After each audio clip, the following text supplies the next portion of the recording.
इसीलिए ये बड़ा धर्म स्थल है। ही राणा प्रताप हवाરમાં આમ પથ્થરનો ટેકો લઈને બેઠા છે અને નીંદર આવી ગઈ, બેઠા બેઠા નીંદર આવી ગઈ। રાજપૂતાણી હામાં છે, ઝાડના થડે બેઠા હતા, એની નજર રાણાની સામે પડી। પ્રતાપને બેઠા બેઠા નીંદર આવી ગઈ। નીંદરમાં સપનું આવ્યું। સપનામાં મહારાણા પ્રતાપ એક હાથ મૂછ ઉપર દીધો, એક હાથ તરવારની મૂઠ ઉપર દીધો અને રાણા પ્રતાપ સેજ મરકી ગયા, અહીં ગયા। રાજપૂતાણી સામું જોઈ ગયા, એ અહીં ગયા, તરત નીંદર ઉડી ગઈ, ઝઝકાઈને ઉભા થઈ ગયા। રાણોજી બેઠા બેઠા નીંદર આવી હતી દિવસની, અને હાલતા થયા તો રાજપૂતાણી એટલું કીધું, રાણાજી હમણાં તમને નીંદર આવી હોય એવું લાગ્યું, સપનું કઈક આવ્યું હોય એવું લાગ્યું? કે હા, કે સપનું જે આવ્યું હોય મારે પૂછવું નથી, પણ જે તમને સપનું આવ્યું ને એ બનાવ હકીકતમાં બને તે દી એને જવા દેજો।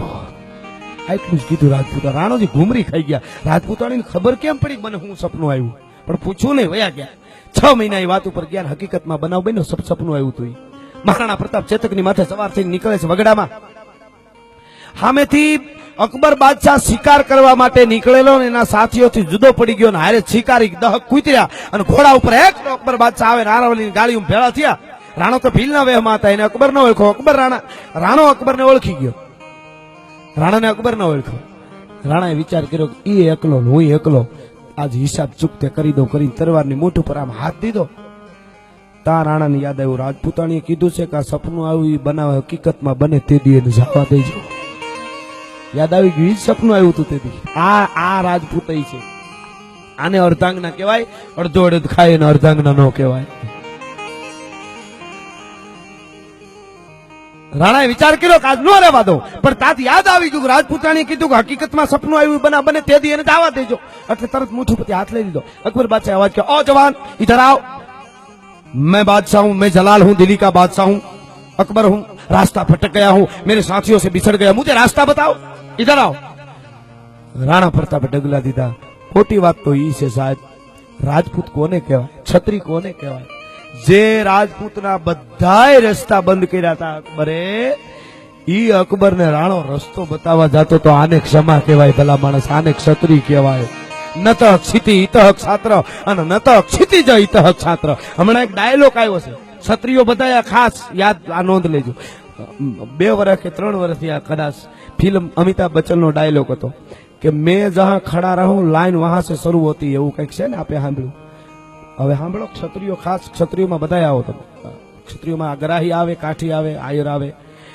તમારા માટે આ ડાયલોગ આ અમિતાભનો નથી, શાસ્ત્ર વાંચજો તમારો ક્ષત્રિયોનો, વર્ષો પહેલા છે।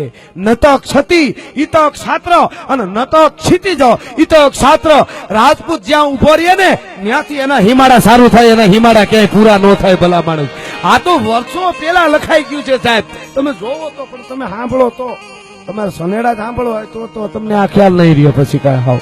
પણ આવો વર્ગ છે એટલે અમે વાતો કરી છે, કોઈ હલકી ફરમાઈશ નથી આવી આખા પ્રોગ્રામમાં, મને કે ભાઈ ને કોઈને તો વંદન કરી તમને, બીજું તો શું કહું, પણ અમને બસ જીવી જાય આવું ઓડિયન્સ મળે। એટલે વાત આપણે એ કરતો હતો, રાણા પ્રતાપ કેળો બતાવવા ડગલા દિए છે। अकबर ने कीधु इधर से चले जाओ, सामना वो पहाड़ है, वहां से इधर के इधर मोड़ जाना, आप कह रहे वो स्थल आ जाएगा। हम डूंगर सड़ी आम वળી જઈશું, તમે કહો છો સ્થળ આવી જશે। અકબર બાદશાહ વયો ગયો, રાણાને નહોતો ઓળખ્યો।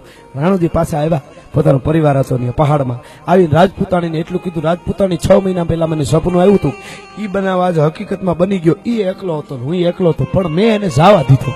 રાજપૂતાણી એટલું જ કીધું, સારું કર્યું, બીજું કઈ ન કીધું। પછી રાણાએ પૂછી લીધું, રાજપૂતાણી તેથી તમને ખબર કેમ પડી કે મને અકબર બાદશાહ સામો મળ્યો, એવું સપનું આવ્યું છે? એ તમને કેમ ખબર પડી મને સપનું આવ્યું બેઠા બેઠા? તો રાજપૂતાણીએ કીધું કે એટલા માટે, હું બેઠી હતી ઝાડના થડે, સામે તમે પથ્થરને ટેકે બેઠા હતા, તમને નીંદર આવી ગઈ, નીંદરમાં સપનું આવ્યું, મારી નજર તમારા મોટા સામે પડી, તમે નીંદરમાં એક હાથ મૂછ ઉપર દીધો, એક તરવારની મૂઠ ઉપર દીધો, એટલે મને ખબર પડી ગઈ કે આખા હિન્દુસ્તાનનો બાદશાહ અકબર પોતે સામો આવે તો જ મારો રાણો મૂછ મરડે, બાકી માઈ કાંગલાને સામે કોઈ મારો રાણો મૂછ નો મરડે સાહેબ। હિન્દુસ્તાનનો બાદશાહ અકબર સામો આવે તો જ રાણો મૂછ મરડે, રાંજી પાંજીની સામે કોઈ દી મારો રાણો મૂછ નો।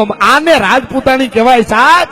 આવા છે ને તઈ રાણો જજુબી હંગતો તો, બાકી હારાની સામે ઉભી ભેળપુરી ખાતી હોય ને જોરની વોકરના પાણીયા પેદા થાય, આ નો જન્મે ભલા માણ, ત્યાંની વાત નથી, એના પાસે અપેક્ષા ન હોય। પણ ઈ રાણો, ઈ રાજપૂતાણી, ઈ છાત્ર આ બધું મળ્યું ક્યાંથી? વાતું બીજી બાવલિયાની કૃપા થાય તો ફરીવાર કરશું, પણ છેલ્લે મેઘાણી લખે છે કે અમીરાત, ખમીરાત, પ્રેમ, ભાવ, સુરવીરતા આ બધું મળ્યું ક્યાંથી?